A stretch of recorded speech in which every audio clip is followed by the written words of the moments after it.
اعوذ باللہ من الشیطان الرجیم، بسم اللہ الرحمن الرحیم۔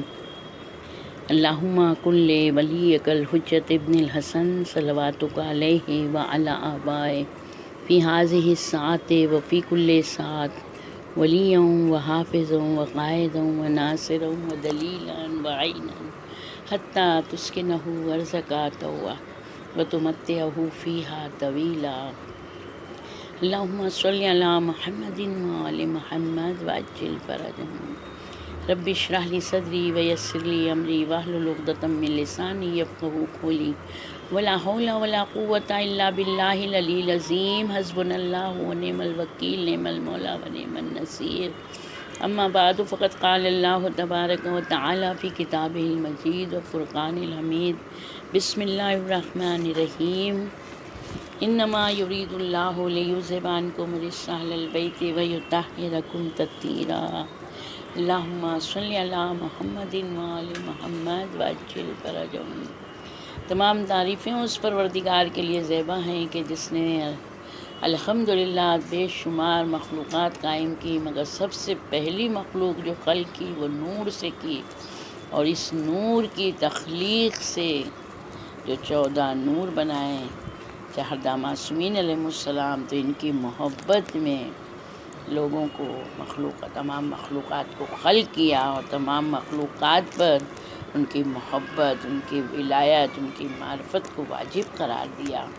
یقیناً جن لوگوں نے ان کی معرفت کا، ان کی ولایت کا اقرار کیا، ولایت کا اقرار اہم چیز ہے، جس نے ان کی ولایت کا اقرار کیا ان کے لیے نجات ہے، اور جنہوں نے ان کی ولایت کا انکار کیا یقیناً انہوں نے کفر اختیار کیا اور وہ گمراہی کے راستے میں مبتلا ہو گئے۔ تو یہ نور سلسلہ نور پروردگار نے جناب آدم علیہ السلام سے لے کے آخری انسان تک کے، یعنی نور کا سلسلہ پاک صلبوں میں پاک ارحام سے ہوتا ہوا جناب عبد مناف تک آیا۔ عبد مناف سے جناب ہاشم نے جب جناب سلمہ سے عقد کیا، تو یہ نور محمدی کے نور کی بنا جو ہے تو ان کے بیٹے میں آئی، جن کا نام جس وقت جناب سلمہ نے اپنے شوہر کی وفات کی خبر سنی، غمزدہ رہنے لگی تھی، مگر جناب ہاشم نے ان سے وصیت کی تھی، ان کو بتا دیا تھا کہ میں نے تمہارے پاس وہ امانت رکھی ہے، اس کی حفاظت کرنا۔ تو جناب سلمہ نے بہت زیادہ اس میں اپنے آپ کو محتاط رکھا۔ جس وقت ان کے حمل کا زمانہ، وضع حمل کا زمانہ آیا، تو جو اس وقت عورتوں کو تکلیف ہوتی ہے، وہ تکلیف کی ان کا کوئی اثر نہیں ہوا اس کا، بلکہ انہوں نے ایک آواز سنی، کہ آواز تھی کہ اے بنی نجار کی عورتوں کی زینت، اپنے فرزند کو پردے میں رکھو، لوگوں کی نگاہوں سے پوشیدہ کرو کہ ان کی آنکھیں اس کے دیدار سے سعادت مند ہوں۔ جناب سلمہ نے جلدی سے دروازے بند کر دیے، پردے لٹکا دیے، اور اپنے بارے میں کسی کو کوئی خبر نہیں دی۔ انہوں نے اچانک کیا دیکھا کہ ایک نور کا پردہ زمین سے آسمان تک اس پر ڈال دیا گیا ہے، تاکہ شیطان جو ہیں تو اس کے نزدیک نہ آنے پائیں۔ اور اس وقت ایک بچہ پیدا ہوا، یعنی جو شیبۃ الحمد ان کا نام تھا، اور نور محمدی ان کی پیشانی پر آ گیا۔ یقیناً یہ وہی شیبۃ الحمد ہیں جو جناب رسول اللہ کے دادا ہیں، اور شیبۃ الحمد سے ان کا نام کس طرح عبد المطلب ہوا، ہم لوگ وہ یہ چیز اس میں دیکھیں گے کہ شیبۃ الحمد جس وقت پیدا ہوئے تو پیدا ہوتے ہی مسکرائے۔ جب ماں نے گود میں لیا تو دیکھا کہ ان کے سر میں بال سفید ہیں۔ جب بال سفید دیکھے تو ماں نے ان کا نام شیبۃ الحمد رکھا۔ 1 مہینے تک انہوں نے سب سے چھپا کے رکھا، کسی کو بھی ان کی پیدائش کی خبر نہیں ہونے دی۔ 1 مہینے کے بعد جب ان کے عزیزوں کو، رشتہ داروں کو، دایا عورتوں کو جب معلوم ہوا تو سب کے سب آئی ملنے کے لیے. اور جو ان کی جب وہ آئیں وہ لوگ، تو ان لوگ کو حیرت ہو رہی ہے کس طرح یہ ہو گئی ولادت، کس طرح سے یہ، کیسے، کس نے کیا کہ کام. تو انہوں نے سب جو واقعہ بتایا تو سب کو حیرت ہو رہی تھی کہ یہ وہ خبر سن کے تعجب ہو رہا تھا سب کو. یہاں تک کہ 2 مہینے کے ہوئے تو چلنے لگے. جب یہودیوں نے ان کو دیکھا نا تو ان کے دل میں اور زیادہ کینہ بڑھ گیا، کیونکہ وہ جانتے تھے کہ یہ وہ نور ہے جو ان سے ظاہر جو ہو رہا ہے، یہ بہت قریب ہے کہ جو وہ آ جائیں گے، جو یہودیوں کو قتل کریں گے اور ان کے دینوں کو باطل کریں گے. بہت قریب ہے وہ آنے والا. تو 7 سال کی عمر میں شیبۃ الحمد ایک قوی ہیکل، جوان، دلیر، شجاع کی طرح معلوم ہونے لگے. بڑے سے بڑا بوجھ اٹھا لیتے تھے، لڑکوں کو ایسے اٹھاتے تھے ہاتھ میں اور بلند کرتے تھے اور ایسے زمین پر پٹخ دیتے تھے. تو ایک مرتبہ جو تھا تو قبیلہ بنی حارث قبیلے کا ایک آدمی آیا، کوئی ضرورت سے مکے سے مدینہ آیا. تو جب اس نے شیبۃ الحم کو دیکھا کہ ایک دم چاند کی طرح چہرہ ان کا چمک رہا ہے، اور وہ جو ہیں تو بچوں کے ساتھ کھیلنے ہیں، وہ کھڑا ہو گیا مبہوت ان کے حسن جمال کو دیکھ کے، ان کے روب کو، ان کے دبدبے کو، ان کی شجاعت کو. یعنی اس کا دل خود بخود بس جی چاہ رہا اس کا کہ وہ ان کو دیکھتا رہے. اور پھر وہ خود اپنے دل میں بول رہا ہے کتنے خوش نصیب ہیں وہ لوگ کہ جن کے شہر میں تم رہتے ہو. وہ کھیل رہے تھے اور کھیلتے میں کہہ رہے ہیں کہ میں زمزم و صفا کا فرزند ہوں، میں ہاشم کا دل بند ہوں، میرے لیے، میرے شرف کے لیے یہی کافی ہے. یہ سن کر ہے نا وہ مرد ہے نا قریب آیا اور کہنے لگا اے جوان، تمہارا کیا نام ہے؟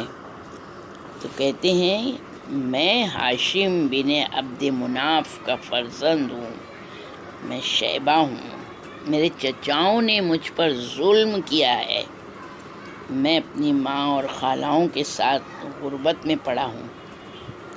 اے ام محترم، یعنی اے چچا، اے محترم، اے عزیز، آپ کہاں سے آ رہے ہیں؟ تو وہ مرد نے کہا کہ میں مکے سے آ رہا ہوں.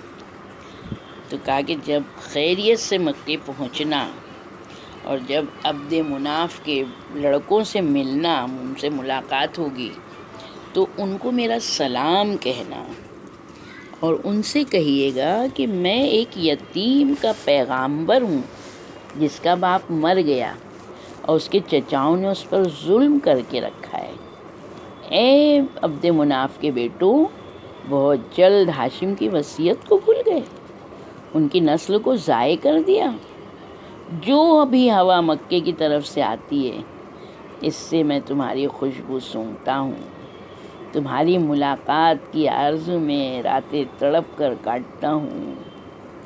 یقیناً ایسی ہی جس طرح جناب شیبۃ الحمد نے اپنے چچاؤں سے ملاقات کے لیے آرزو کی، مولا ہم بھی بہت آرزو کرتے ہیں کہ ہم بھی اپنے امام کے چہرے کا دیدار کر لیں. وہی تڑپ ہم میں بھی مولا پیدا کیجیے. جب شیبۃ الحمد نے یہ کہا کہ راتیں تڑپ کر کاٹتا ہوں تو وہ مرد رونے لگا، جلدی جلدی مکے کو چلا.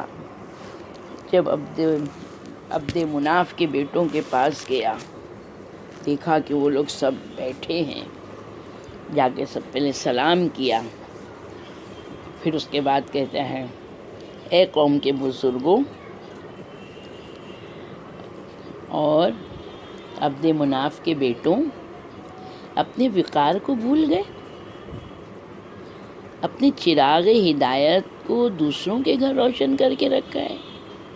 اور پھر جو شیبہ نے کہا تھا وہ سب بتایا. وہ لوگ کہنے لگے کہ ہم کو معلوم نہیں تھا کہ وہ اس شعور تک پہنچ گیا ہے. اس مرد نے کہا خدا کی قسم، فصاحت کی زبانیں اس کے مقابلے میں گونگ ہیں، ایسا فصیح اس کی زبان ہے. اور عقل اس کے سامنے عاجز ہیں. وہ ماشاء اللہ وہ حسن ہے، وہ جمال ہے کہ سمجھ لیں کہ بلندی کا آفتاب ہے، وہ بلند و عرفہ ہے، اہل فضل و کمال کی آنکھوں کا نور ہے. یہ جیسے ہی سنا جناب مطلب نے اسی جگہ فوراً کہا میری سواری لاؤ، اور سوار ہو کر تنہا اکیلے مدینے کی طرف دوڑے. بہت ہی تیزی کے ساتھ، بہت اجلت، بغیر کوئی رکاوٹ کے مدینے پہنچ گئے. دیکھا شیبۃ الحمد لڑکوں کے ساتھ کھیل رہے تھے. ان کو اس نور محمدی صلی اللہ علیہ وآلہ وسلم کے ذریعے سے پہچان لیا. کہ انہوں نے کیا دیکھا جناب مطلب نے کہ ان کا بھتیجا ایک بہت بڑا پتھر اٹھائے ہوئے ہے اور کہہ رہا ہے میں ہوں ہاشم کا فرزند جو بزرگی اور شرافت میں مشہور ہیں. مطلب نے جب مطلب نے یہ سنا فوراً ناقے کو بٹھایا اور پکارا زور سے آواز دی، اے میرے بھائی کی یادگار میرے پاس آؤ، اے میرے بھائی کی نشانی میرے پاس آؤ. شیبہ فوراً دوڑتے ہوئے آئے اور بولے آپ کون ہیں؟ میرا دل آپ کی طرف کھینچا جا رہا ہے. ہم لوگ کہتے ہیں نا کہ خون خون کو پکارتا ہے، خون خون سے کو کھینچتا ہے. تو یہ خون تھا کہ جو میرا دل آپ کی طرف کھینچا جا رہا ہے. شاید میرے چچاؤں میں سے آپ بھی ہیں. پر جناب مطلب نے کہا میں تمہارا چچا مطلب ہوں. پھر ان کو گود میں لیا، پیار کیا، رونے لگے. پوچھا پارے جگر کیا تو چاہتا ہے کہ میں تجھ کو تیرے آبا و اجداد کے وطن میں لے چلوں جو تیرے لیے عزت و شرف کا مقام ہے؟ شیبہ نے کہا ہاں ضرور چلنا چاہتا ہوں. یہ سن کر مطلب سوار ہوئے اور اپنے ساتھ شیبہ کو بھی سوار کیا اور مکے کی طرف چلنے لگے. شیبہ نے کہا چچا جان جلدی سے نکل چلیے، ایسا نہ ہو کہ میری ماں کے عزیز و اقارب کو معلوم ہو جائے اور پھر وہ جو ہیں تو ان کے ساتھ اوس اور خزرج کے بہادر بھی آ جائیں گے اور پھر وہ لوگ مجھے روکیں گے، روکنے کی کوشش کریں گے. مطلب نے کہا ارے اپنے چچا کی جان تو پرواہ نہیں کر، خدا ان کے شر سے محفوظ رکھے گا. یہ بھروسہ توکل، خدا ان کے شر سے محفوظ رکھے گا. اب جب یہودیوں کو خبر ہوئی کہ شیبہ اپنے چچا کے ساتھ اکیلے مکہ روانہ ہو گئے تو اب کیا اکیلے ہیں نا کہ قتل کا ارادہ. یہودیوں کے سرداروں میں سے ایک شخص واہیہ نامی کا لڑکا تھا. لاتیہ ایک روز لڑکوں کے ساتھ کھیلنے کے لیے نکلا تھا تو شیبہ نے اس کے سر پر اونٹ کی کھڈی سے اتنی زور سے مارا تھا کہ اس کا سر پھٹ گیا تھا. اور اس وقت کہتا ہے یہودی کے بچے تیری موت قریب آ گئی ہے، بہت جلد تمہارے گھر برباد ہو جائیں گے. وہ لڑکے نے جب اپنے گھر میں جا کے اپنے باپ سے یہ کہا کہ ایسا ایسا شیبہ کہہ رہا تھا تو اس کا باپ کو بڑا غصہ آیا تھا. اب یہ عداوت اس کے دل میں تھی. جب ان یہودیوں نے سنا نا کہ شیبہ مکے جا رہا ہے تو یہودیوں کو اس نے لاتیہ کے باپ واہیہ نے آواز دی کہ وہ لڑکا اکیلا اپنے چچا کے ساتھ گیا ہے، چلو اس کو ہم ختم کر دیں، قتل کر دیں، ہلاک کر دیں اور اس کے شر سے ہم محفوظ ہو جائیں، مطمئن ہو جائیں. جب یہ سنا تو 70 یہودی مسلح ہو کر ہتھیار لے کر ان کے پیچھے چلے. رات کا وقت تھا. مطلب کے کانوں میں ان کے گھوڑوں کی آواز آئی. کہنے لگے اے بیٹا ہم کو جن سے خوف تھا وہ آ گئے. شیبہ نے کہا راستہ بدل دیجئے. جناب مطلب کہتے ہیں بیٹا تیری پیشانی کا نور ان گمراہوں کو دکھا دے گا ہم جس طرف بھی جائیں گے. شیبہ نے کہا میرے چہرے کو چھپا دیجئے شاید وہ نور چھپ جائے. جناب مطلب نے 3 تہیں کپڑے کی کر کے ان کے چہرے پہ لٹکائی. لیکن اس نور کی جو چمک تھی وہ کمی نہیں آئی۔ مطلب نے کہا ہے میرے بھائی کی جان، میرے بیٹے، میرے بھتیجے، تیرے خورشید جمال کا یہ نور خدا کا نور ہے، یہ نور پوشیدہ ہی نہیں ہو سکتا، یہ چھپ نہیں سکتا ہے بیٹا، اور نہ کوئی اس کو بجھا سکتا ہے، نہ یہ چھپے گا نہ اس کو کوئی بجھائے گا۔ خدا کے نزدیک تیری منزلت بہت عظیم ہے، بہت اعلیٰ ہے۔ جس خدا نے تجھ کو یہ نور عطا کیا ہے وہی تجھ کو ہر خطرے سے محفوظ رکھے گا۔ اتنا توکل اللہ پر، اتنا بھروسہ کہ وہی تجھ کو ہر خطرے سے محفوظ رکھے گا۔ اب یہ لوگ جب حضرت مطلب کے پاس پہنچے، شیبہ نے کہا مجھ کو نیچے اتار دیے تاکہ خدا کی قدرت کا تماشا میں آپ کو دکھاؤں۔ جب جناب مطلب نے شیبہ کو نیچے اتار دیا، وہ سجدے میں پیشانی رکھ کے اللہ سے انہوں نے التجا کی، اے نور و ظلمت کے خالق، ساتوں آسمانوں کو گردش میں لانے والے، ہر گروہ کو روزی دینے والے، میں تجھ سے بحق شفیع روز جزا سوال کرتا ہوں، جس کو تو نے میرے سپرد فرمایا ہے، ہمارے دشمنوں سے ہم کو محفوظ رکھ۔ ابھی دعا تمام نہ ہوئی تھی کہ یہودیوں کا گروہ ان کے نزدیک آ گیا، ان کو گھیر لیا، لیکن بقدرت خدا شیبہ ان کے چچا کا روب اور خوف ان پر غالب ہو گیا، تو چاپلوسی اور مکاری کے ساتھ بولے، ارے نیک کردار بزرگوں، ہم آپ کو تکلیف پہنچانے نہیں آئے ہیں، بس ہم یہ چاہتے ہیں کہ شیبہ کو ان کی ماں کے پاس پہنچا دیں، کیونکہ وہ ہمارے شہر کی روشنی ہے، ہمارے لیے برکت ہے، ہمارے لیے نعمت ہے۔ شیبہ نے کہا ہم تمہارے مکر و فریب سے خوب واقف ہیں، اب چونکہ خدا کی قدرت تم پر غالب آ چکی ہے تو ایسی باتیں کرنے لگے ہو۔ یہ سن کر یہودی ناکام، نامراد، ذلیل ہو کر واپس ہوئے۔ یقیناً دادا نے بھی شفیع روز جزا کے واسطے سے دعا کی، یعنی واسطہ دینا، شاردہ معصومین کے واسطے سے پروردگار سے مانگنا۔ پروردگار یقیناً دعاؤں کو پورا کرتا ہے، ان کی دعاؤں کو قبول کرتا ہے، ان کی مشکلوں کو آسان کرتا ہے، دشمنوں کے دلوں کو نرم کرتا ہے۔ یقیناً سارے یہودی ناکام واپس ہوئے۔ تھوڑی دور گئے تھے کہ واہیہ کا بیٹا لاتیہ نے کہا شاید تم لوگ کو نہیں معلوم، یہ لوگ جادوگر ہیں، انہوں نے ہم پہ جادو کر دیا ہے، اور ہم لوگ پیدل چلتے ان کو ختم کر دیں گے۔ پھر یہ لوگ تلوار کھینچ کے ان کی طرف بڑھے۔ مطلب نے دیکھا تو کہا اب تمہارا مطلب ظاہر ہوا، اب تمہارے ساتھ جہاد واجب ہو گیا۔ دیکھیں یہ دو ہی ہیں چچا بھتیجے، اور وہ 70 لوگ ہیں۔ یہ کہہ کر جناب مطلب نے کمان لی، چند تیروں سے کئی جوانوں کو واصل جہنم کر گیا۔ پھر ان لوگ نے ایک بار ایک ساتھ حملہ کر دیا۔ جناب مطلب نے بھی اللہ کا نام لے کے ان سے مقابلہ کیا۔ شیبہ بارگاہ الہی میں گریہ وزاری کے ساتھ دعا کر رہے تھے کہ کیا دیکھتے ہیں کہ دور سے ایک بڑا غبار پیدا ہوا، گھوڑوں کے ہنہنانے کی آواز آنے لگی، اسلحوں کے جھنکار کان میں آوازیں اس کی آنے لگی۔ اب جو وہ لوگ دیکھا کہ وہ لوگ بہت بڑا لشکر آ رہا ہے، جناب مطلب نے دیکھا کہ سلمہ اپنے والد کے ساتھ اوس و خزرج کے جوان 4000 افراد کے ساتھ شیبہ کو لینے آئی ہیں۔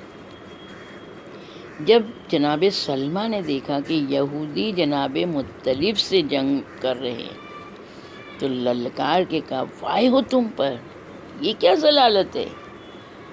یہ سنتے ہی لاتیہ بھاگا۔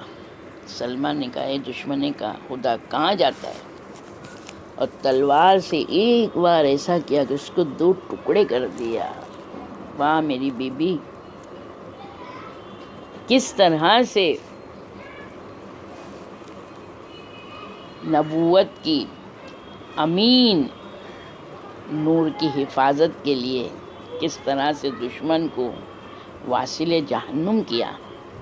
اوس اور خزرج کے بہادروں نے یہودیوں پر حملہ کر دیا، ایک یہودی کو بھی باقی نہیں چھوڑا۔ پھر جناب مطلب کی طرف رخ کیا۔ مطلب نے بھی تلواریں کھینچ لی۔ سلمہ کو اپنے بیٹے شیبہ کے بارے میں تھوڑا ڈر لگا، اس لیے فوراً اپنے قبیلے والوں سے کہا کہ نہیں، لڑائی نہیں کرنا، سب تلواریں نیچے کر دو۔ جناب سلمہ نے جیسے کہا، سب نے اپنی تلواریں نیچے کر لیں۔ جناب مطلب سے پوچھا، آپ کون ہیں جو شیر کے بچے کو اس کی ماں سے جدا کرنا چاہتے ہیں؟ کتنا بڑا جملہ، شیر کے بچے کو اس کی ماں سے جدا کرنا چاہتے ہیں۔ جناب مطلب نے فرمایا، میں وہ ہوں کہ چاہتا ہوں کہ اس کی عزت و منزلت پر، اس کے شرف و عظمت کو اور اضافہ کروں۔ تم لوگوں سے اس پر زیادہ مہربان ہوں۔ مجھے امید ہے خداوند عالم اس کو صاحب حرم پیشوائے قرار دے۔ میں اس کا چچا مطلب ہوں۔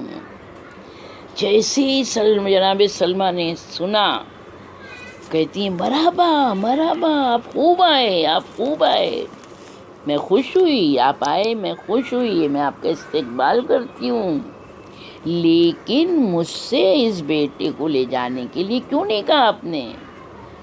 مجھے تو بتا دیتے کہ میں اس کو لے کے جا رہا ہوں۔ میں نے تو اس کے باپ سے شرط کی تھی کہ اگر بیٹا پیدا ہوگا تو تم مجھ سے جدا نہیں کریں گے۔ اس کے باپ سے شرط کی تھی کہ اگر فرزند پیدا ہوگا تو مجھ سے جدا نہیں کریں گے۔ پھر شیبہ سے کہا، اے فرزند، تجھے میں نے آزاد چھوڑا ہے، تجھے اختیار ہے، اگر تو چاہے تو اپنے چچا کے ساتھ جا، اور چاہے تو میرے ساتھ چل، یعنی میں زبردستی نہیں کروں گی۔ ایک ماں ہے، ادھر اگر ماں ہے تو دوسری طرف وہ کسی کی امانت کی ذمہ دار ہیں، امانت کو ان کو لوٹانا ہے، امین بھی ہیں وہ۔ تو شیبہ نے یہ سن کر سر جھکا لیا، آنکھوں سے آنسو آ گئے۔ کہتے ہیں، اماں، آپ کی مخالفت سے ڈرتا ہوں، لیکن خدا کے گھر کی مجاورت چاہتا ہوں، اگر آپ اجازت دیں تو میں جاؤں، ورنہ میں واپس چلتا ہوں آپ کے ساتھ۔ ماں سن کے جملہ رونے لگی، کہا، اے فرزند، تیری خواہش مجھے منظور ہے، مجبوراً تیری مفارقت کا صدمہ برداشت کروں گی، یعنی مجبور ہوں کہ میں تجھ سے جدا ہوں گی، اس صدمے کو برداشت کروں گی، مگر میرے بیٹے، مجھ کو بھول نہیں جانا، اپنی خیریت مجھے بتاتے رہنا، اپنے بارے میں مجھے حال میرا اپنا کہلواتے رہنا۔ پھر گود میں لے کے پیار کیا، رخصت کیا۔ پھر جناب مطلب سے کہا، اے فرزند عبد مناف، جو امانت تمہارے بھائی نے مجھے سپرد کی تھی وہ میں نے تم کو سونپ دی، اب اس کی حفاظت کرنا تمہارا ذمہ ہے۔ جب وہ سن بلوغ کو پہنچے، ایسی عورت سے اس کا عقد کرنا جو اس کے لیے عزت و شرافت اور نجابت میں اس کے مناسب ہو۔ جناب مطلب نے کہا، اے کریمہ بزرگوار، آپ نے مجھ پر احسان کیا، جب تک زندہ رہوں گا آپ کا حق نہیں بھولوں گا۔ پھر شیبہ کو لے کر مکے کی طرف روانہ ہوئے۔ جب شیبہ کا آفتاب جمال مکے کے دروازوں پر طالع ہوا، اوہو، کیا سورج کی روشنی ہوگی جو جناب شیبہ کے چہرے سے پھوٹ رہی تھی کرنیں، کہ آپ کے نور کی چھوٹ وہاں کے پہاڑوں پر پڑی، مکہ روشن ہو گیا، جس کو دیکھ کے اہل مکہ کو حیرت ہوئی، اپنے گھروں سے باہر دوڑے۔ مطلب کو دیکھا کہ ایک لڑکے کو لا رہے ہیں، پوچھا، یہ کون ہے؟ اب آپ کو یہاں پر بھی ڈر ہے، کیونکہ یہودی یہاں بھی موجود ہیں، کہ کہیں دشمن حملہ نہ کر دے۔ مصلحتاً کہا، یہ میرا غلام ہے، اسی سبب سے شیبہ کا نام عبد المطلب ہو گیا، یعنی مطلب کا غلام یا مطلب کا بیٹا۔ جناب مطلب ان کو اپنے گھر لائے، مدتوں ان کی قدر و منزلت کو چھپا کے رکھا۔ لوگ نہیں جانتے تھے کہ وہ رسول خدا صلی اللہ علیہ وآلہ وسلم کے دادا ہوں گے۔ پھر قریش کے درمیان ان کی بڑی عزت ہو گئی، ان کے ذریعے ہر معاملے میں ان کو برکت حاصل ہوتی تھی، ہر مصیبت اور بلا میں ان کے سبب سے پناہ ملتی تھی، ہر قحط و سختی میں وہ نور جناب رسول خدا سے متوسل ہوتے تھے۔ خداوند عالم وہ سختیاں ان سے دفع کرتا تھا اور اس نور سے معجزات ظاہر ہوتے تھے۔ یقیناً جناب سلمہ نے مجاورت کے لیے اپنے بیٹے کو اجازت دے دی اور یہی کہا کہ میں تمہاری جدائی برداشت کر لوں گی۔ اسی طرح سے جب امام حسین جناب سیدہ کے شکم میں آئے ہیں اور جناب جبریل نے کہا تھا کہ فاطمہ کے اس بیٹے کو یا رسول اللہ آپ کی امت بے جرم و خطا کربلا کے صحرا میں قتل کرے گی، تمام عزیز و اقارب کے لاشیں اٹھائے گا اور پھر اپنی جان قربان کرے گا۔ رسول اللہ نے گریہ کیا تھا۔ جناب سیدہ نے جب اپنے بابا کو روتے ہوئے دیکھا تھا تو کہا بابا آپ رو رہے ہیں؟ جب جناب سیدہ کے گھر امام حسین پیدا ہوئے، جس طرح سے پتہ چلا تھا کہ فاطمہ کے شکم میں بیٹا ہے اور اس طرح شہید ہوگا، تو جب ولادت ہوئی تھی اس وقت بھی جب رسول اللہ آئے تھے اور گود میں لیا تھا، پھر جبریل علیہ السلام نے مصائب کربلا بیان کیے، تو جناب سیدہ سے جب رسول اللہ کہتے ہیں فاطمہ یہ وہ میرا بیٹا ہے کہ جو کربلا کے میدان میں بھوکا پیاسا مثل جانور ذبح کیا جائے گا، کہ میرے بچے کی کیا خطا ہوگی بابا، کہ یہ دین اسلام پر قربان ہوگا، نہ اس کا غسل ہوگا، نہ کفن ہوگا، نہ دفن ہوگا۔ کیوں بابا؟ کہ فاطمہ نہ میں ہوں گا، نہ حسن ہوگا، نہ علی ہوں گے، کہ بابا کوئی ہو نہ ہو، مگر میں غریب ماں، میں اپنے بیٹے کو غسل دوں گی، کفن دوں گی، دفن کروں گی۔ رسول اللہ کا گریہ بڑھا کہ فاطمہ تم بھی اس دنیا میں نہیں ہوگی۔ تو فاطمہ رونے لگی تھی، بابا پھر میرے بچے کو کون غسل دے گا، میرے بچے پہ کون روئے گا؟ کہ اللہ ایک قوم پیدا کرے گا، اس کے جوان جوانوں کو روئیں گے، بوڑھے بوڑھوں کو روئیں گے، بچوں بچوں کو روئیں گے، اور اللہ ان کے رونے پر ان کو ایسا اجر دے گا کہ اگر ان کے آنکھ سے قطرہ بھی آنسو نکلے گا تو اللہ ان کے ہر گناہوں کو معاف کر دے گا۔ بس پروردگارا ہمیں ہمارے امام کے عزاداروں میں شامل کرنا، ہم ہمارے امام پہ گریہ کریں، ان کے مصائب کو سن کے میرے مولا ہمارے دلوں کو ہمارے امام کی مصائب میں ہی صرف غمگین کرنا۔ میرے مولا جس طرح سے ہم اپنے یہاں پر مجلسیں کرتے ہیں ہمیں کربلا میں نصیب کیجئے۔ جتنے بھی شیعان حیدر کرار جہاں جہاں بھی ہیں میرے مولا تمام لوگوں کی حفاظت کیجئے، سب کو کربلا کی زیارت نصیب کیجئے۔